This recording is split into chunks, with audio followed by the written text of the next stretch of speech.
পর আপনারা দেখছেন সারাবেলা টিপস। সময় হয় না ভিডিও করবার, তো আজকে তবুও চেষ্টা করছি একটা শর্ট ভিডিও করার জন্য। দেখুন বাজার থেকে কি নিয়ে এসছে, ইলিশ মাছ।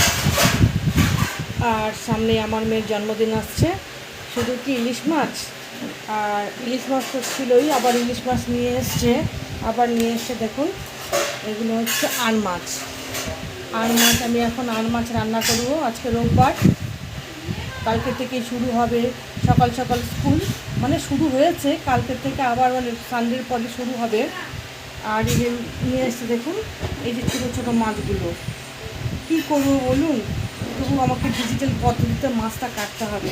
এই 3 কাটারি মাছটা আমি কেচে দিয়ে খুব কম সময়ের মধ্যে কেটে নেব। এই রোববার দিন আসলেই, শুধু রোববার দিন না, যখনই ছুটি থাকে তখনই এক দাদা করে নিয়ে আসে। আর দেখুন আমি করেছি পাতলা টক আম দিয়ে।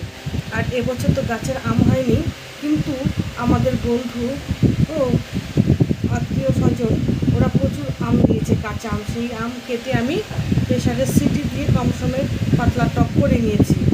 আর দেখুন কচু শাকটা হচ্ছে আমাদেরই বাগানে তৈরি। আর বাগানে প্রচুর আমাদের সবজি হয়েছে, এত সবজি হয়েছে যে আর 3 বস্তা আলু কিনে রেখেছি, আমার বাজারে না গেলেও হয়ে যায়।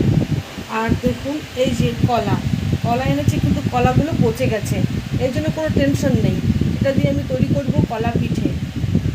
এই জন্য আমার কাছে তৈরি আছে এই যে কলা পাতা আমি আগের থেকেই রেডি করে রেখেছি।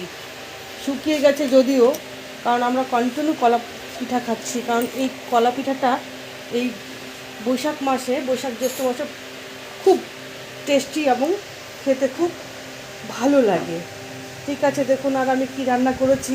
আমি নিজে স্কুল থেকে ফেরার পথে এই মাছ নিয়ে এসেছিলাম। আমি যেহেতু অল্প অল্প আনি, সেটা আমার হাজব্যান্ডের পছন্দ নয়। আর দেখুন এই যে এখানে রয়েছে হচ্ছে এটা হচ্ছে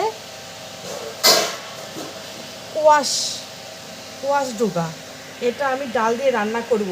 আর কোয়াশের গাছ কি পরিমাণ হয়েছে দেখলে অবাক হয়ে যাবেন। দেখুন পেছনে কত কোয়াশের ডোগা হয়েছে,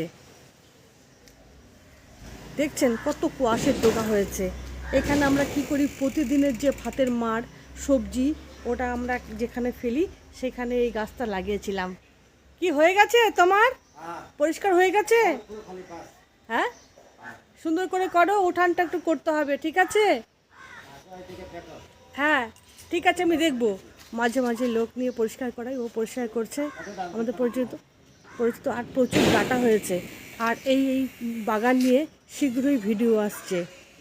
এ দেখুন কোয়াশ গাছ, দেখেছেন প্রচুর ডোকা হয়েছে, কি বলবো, প্রচুর। আমরা রোজ খাচ্ছি কোয়াশের বিভিন্ন আইটেম তৈরি করে। আর এখানে বসিয়ে দিয়েছি দেখুন, কচু শাক সেদ্ধ করছি। আমার ডাল হয়ে গেছে, আর মাছ করবো, তাহলে আমার রোববারের আইটেম হয়ে যাবে। দেখতে থাকুন সারাবেলা টিপস। ভালো থাকবেন।